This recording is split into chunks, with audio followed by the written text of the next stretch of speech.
Hello, everybody, and welcome back to another episode of the Impact Farming Show. Today, we have an amazing guest with us. We have Moses Palmer. How are you?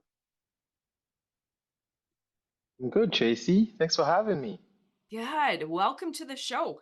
For you guys in the audience, Moses is with 2020 Seed Labs, and we're going to be talking about the power of testing for your farming operations. So, Moses, before we get in to our great episode that we have lined up, do you want to tell our audience a little bit more about who you are and your role with 2020 Seed Labs?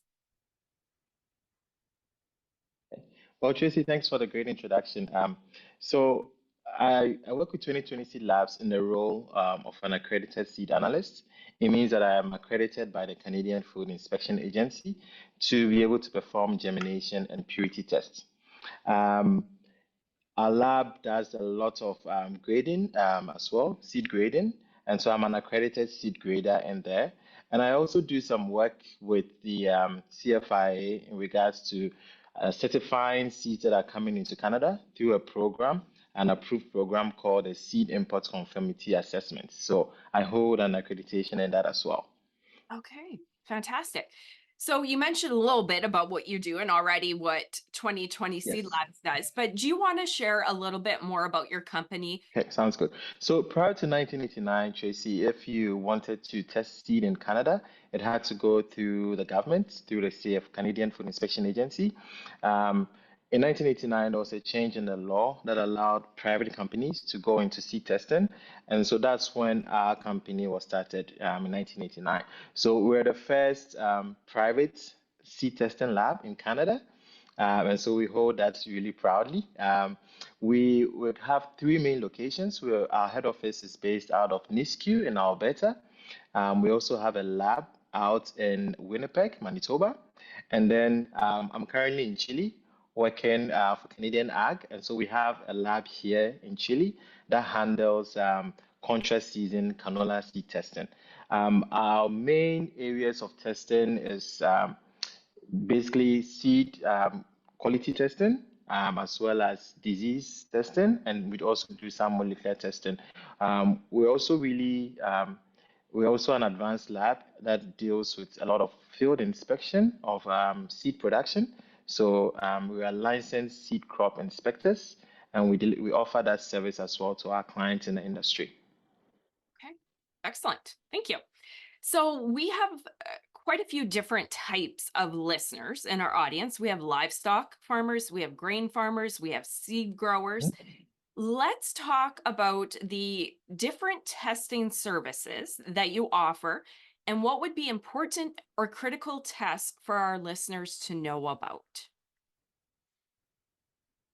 Okay. So I'll try and address each group of the listeners that you mentioned. I'll start with the biggest of our clients, who are the seed producers and the crop farmers. For crop farmers, it's really important to know the germination percentage of your seed. Again, Canadian Ag, the weather doesn't allow you to have a second pass at this if you fail. And so it's really important that you test your seed to make sure that the seed is of the highest quality before you put it in the ground and spend all the investments on labor, on fertilizer applications. So it's really important to know what your germination percentage is. Um, Also, another important test when it comes to seed crop is to know what the vigor of your seed is. So a germination test simply tells you how well your seed will perform when all the conditions are ideal, right? The vigor test takes it one step further and says, what if conditions are not ideal? What if the ground is really cold at the time of seeding? So we sort of simulate those stressful conditions, and then we test how your seed performs under those conditions. So it's really important to know that. Um, for growers, also really important to know the 1,000 kernel weight of the seed. That tells you how much seed you need to put into the ground to be able to achieve a certain crop stand. And for the different crop types, there are specific standards that you'd have to meet for each one. One thing that growers do not really focus on a lot when it comes to selecting seed for production is how much disease load is on your seed, right? Depending on how much disease load you have on your seed, it either gives your seed an advantage or a disadvantage right off from starting. And so there are tests that we run in our lab. One really important one is like doing a fungal screen, and in that we grow the seeds on a media, and then we grow out all the fungus that is within the seed, and then we categorize them and tell you what percentage of each fungus you have. And then depending on how much fungus you have, you can decide whether to use a seed treatment or use another approach just to give your seed a little bit of advantage starting off. Um, I'll end there with the seed growers because I'm leaving out the livestock producers. For livestock producers, one important test that we have is testing for levels of for dawn testing. So dawn is it's a toxin that is produced by certain fungus that grows on seeds, and if you have high levels of dawn, the seed then or the grain then is no longer useful to be fed to animals because it has negative impacts on production. So that is a great test, for example, that animal grower cultivators or animal farmers could take advantage of. Um, for people who run a lot of like soil, who move a lot of soil, who are in the construction, and sometimes even for our pipeline companies or some of our environmental science companies, we do soil testing to be able to tell whether there is a presence of club roots, which is a really important disease in canola. We can tell you whether there are some noxious weeds within the seed as well in a test like that. Wow, that's fantastic. So I am curious, is Yes. testing something that farmers should do as a routine business practice, or do they just do it? I guess there's two questions. What do farmers do? And what should they do? Should they do it as a routine practice of all seed before it's planted, or just if they're like, oh, I suspect this one might have a problem, or the soil I think might have a problem? That's a loaded question, but take it away. That's actually a really good question, Tracy. So we've seen an increase in the number of farmers who are testing their seed, which is really good because, like I said, the seed is the foundation of the crop. And so if you don't get the right seed into the ground, then the impact continues onto your production. Um, our recommendation is that seed becomes a routine part of your business. Seed testing becomes a routine part of your business. We recommend that growers test their seed right at the end of harvest to know what kind of quality you have and to determine whether that seed is worth investing in storage and cleaning and carrying it on, right?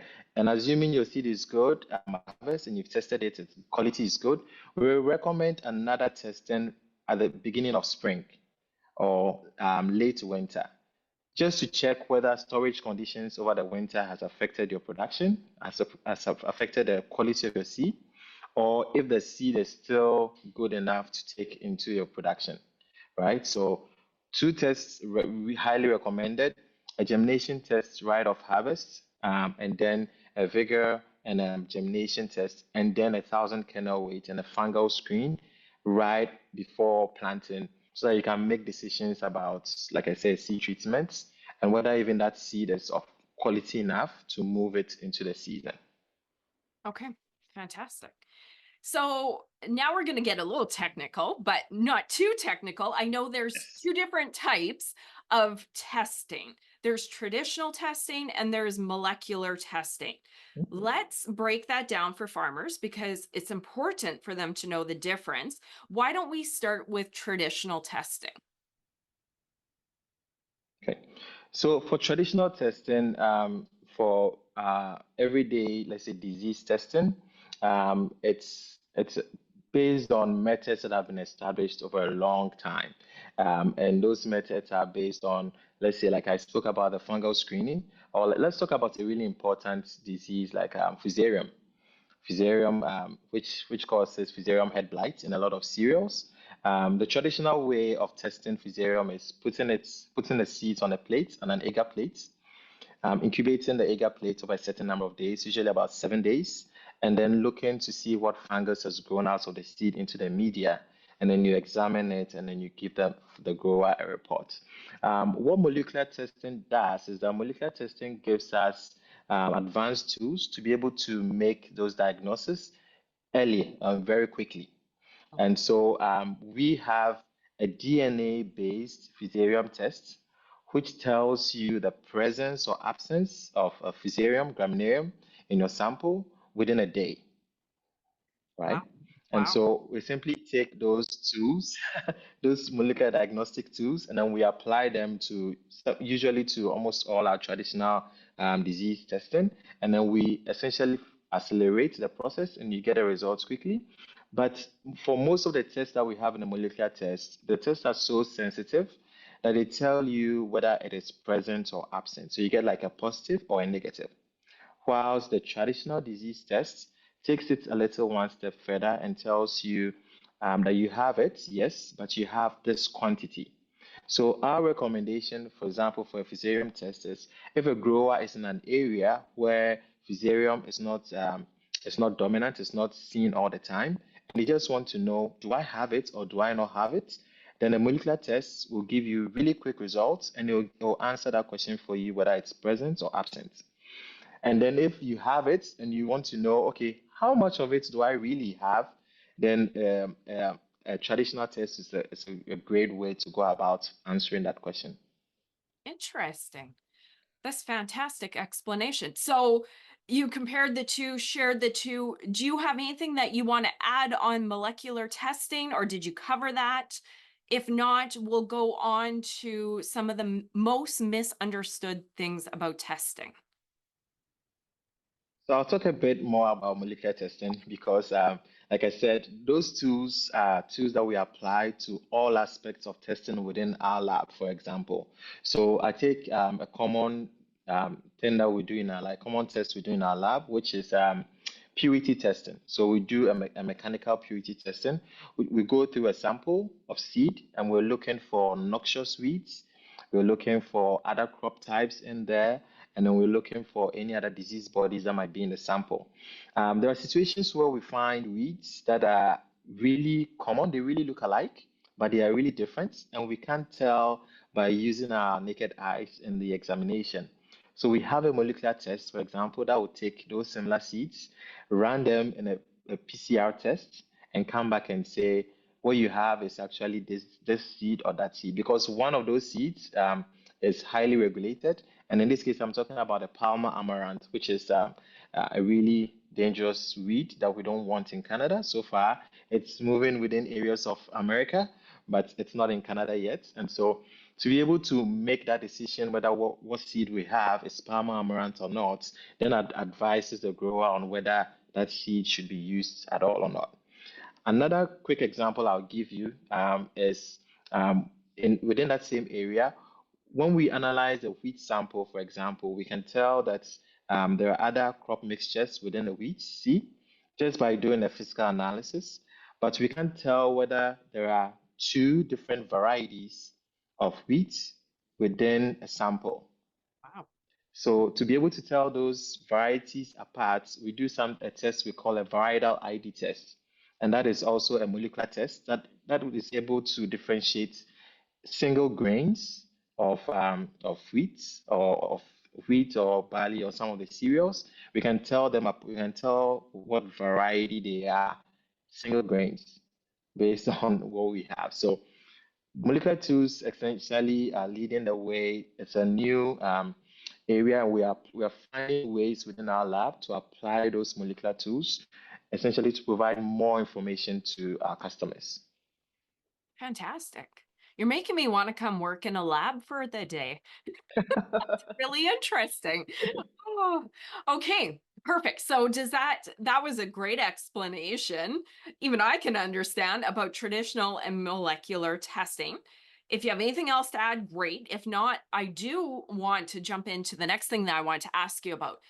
What are the things that are most misunderstood about testing? So we get like that initially you asked a question and I said it was a really great question because a lot of people think that you only need to test when things are not going right. Let's say if you have a problem in the field, if there's a challenge with the seed you have or you're not sure, then you test. That is a misconception because a lot of times in a test, for example, we can provide you with information that can help you make decisions, not just based on this crop, but even on your next crop. So I'll give you a really good example. For example, when we test your seeds for germination and vigor, um, some growers would say, I only need a germination test. I don't need a vigor test. Why do I need to get a vigor test? Well, when the quality of the seed begins to drop, so, and this could be due to just physiological aging of the seed, once the quality starts to drop, it takes a longer time for us to see that drop in quality in a germination test. Versus if we had a germination and a vigor test, we see the drop in quality really faster in a vigor test. So right then, if you test a germination and a vigor test, you get a better sense of what your quality of a seed lot is going to look like a year or two ahead of time.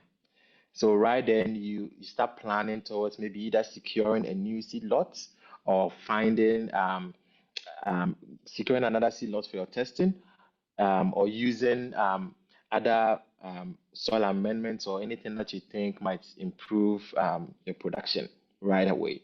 Sometimes also you could have some fusarium or a disease body in your field that might not affect this initial crop, right? So if you have some fusarium disease bodies on your seed, it might not come up early in the season to cause blights, to reduce your crop stand and all, but that plant will produce enough disease bodies into the ground so that your next crop after that begins to struggle with production.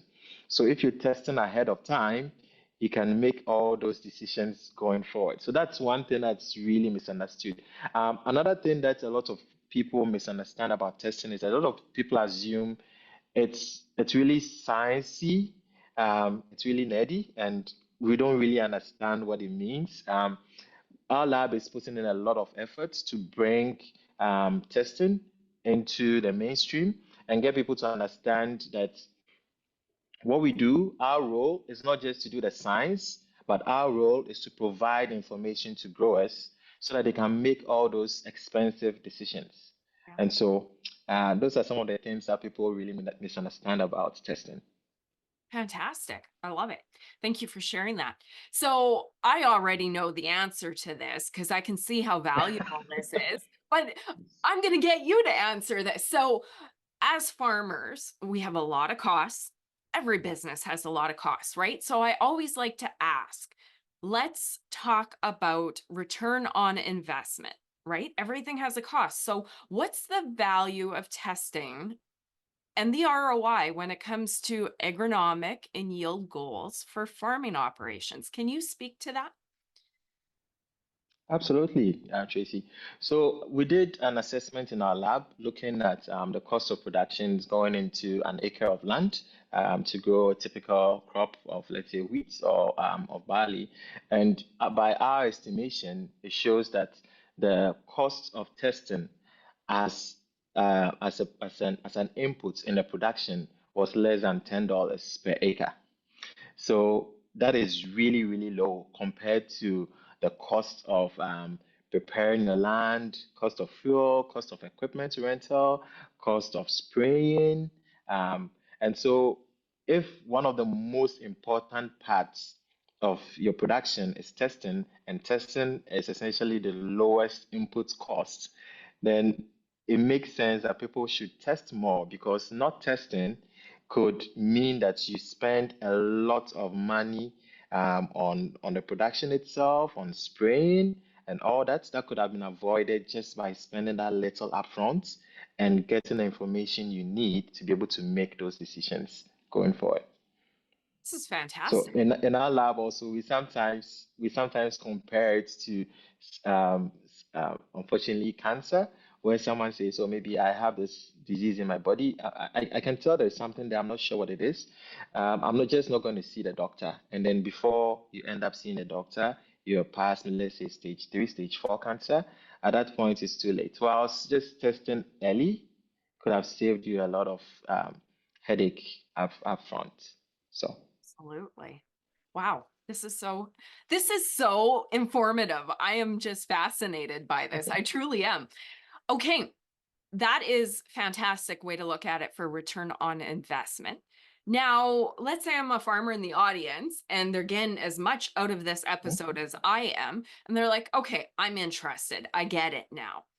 Let's speak about the physical logistics of ordering tests because I know you have labs here and there. How can farmers order and get the samples? Like, let's talk about like the 101. I'm interested. How do we go from there?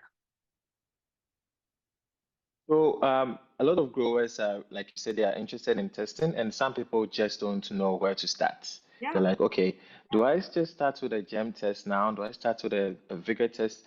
Does my area have fusarium? Do I need to be testing for fusarium? Um, Thankfully, we have experts in our lab who can answer all those questions upfront to growers. So I would right away suggest that you reach out to the lab. We have a main support line. You can send an email if you're tech savvy and you want to send an email. You can send an email to support at 2020seedlabs.ca.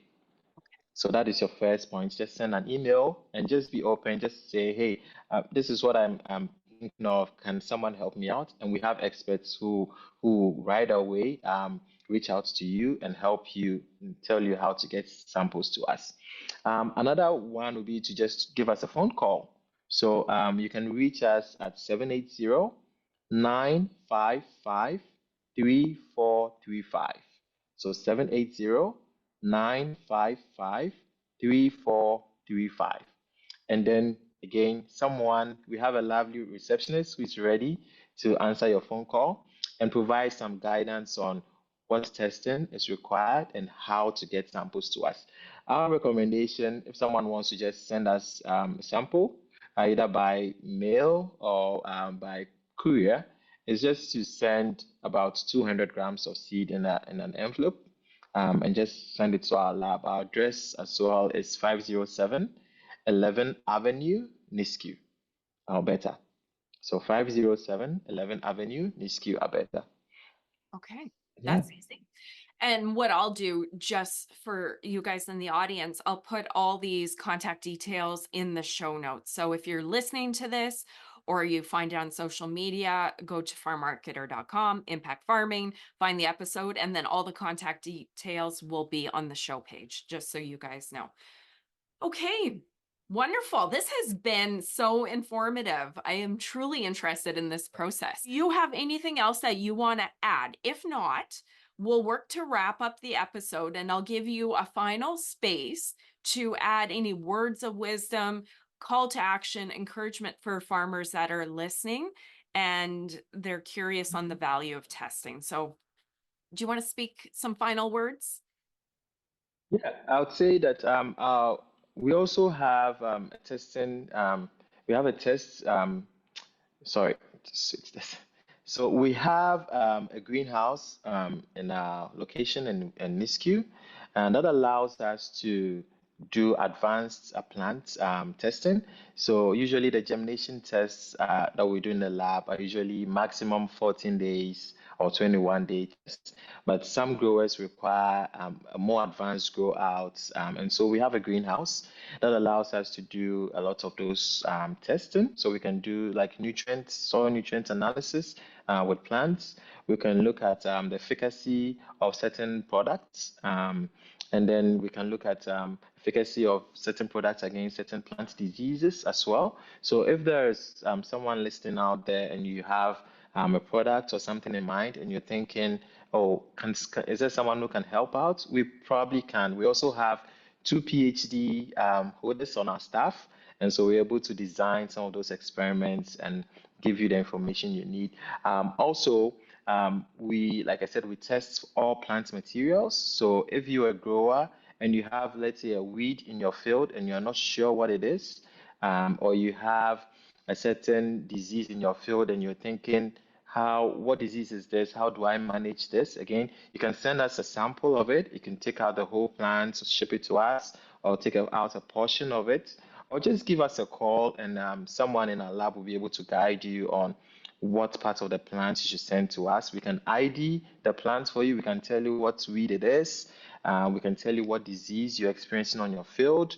And that again can provide value to you in terms of controlling that and protecting your investment in production. Wow, fantastic.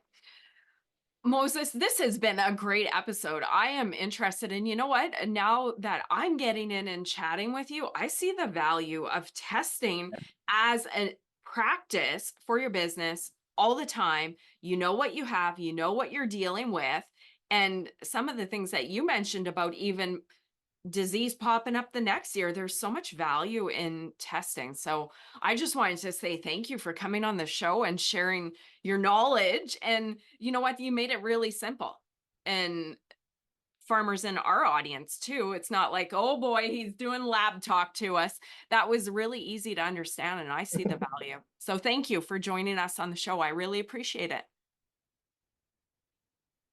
Thank you so much, Tracy. And again, if any of the farmers listening are in town, or if you have an open invitation to anyone to stop by the lab, again, we're open to show you what we do and to answer questions in person as well. If you happen to be in the vicinity of any of our labs, so thank you so much for having me again. I really appreciate it. You're very welcome. And once again, we'll have all those details on the show page. So if you're interested, just go check out the show page. So thank you, Moses, and you in the audience. Thank you for tuning in. If you love this episode as much as I did, like it, share it, and get it out there so other farmers can hear about the value of testing for their farming operation. Thanks, guys. See you next week. Bye-bye.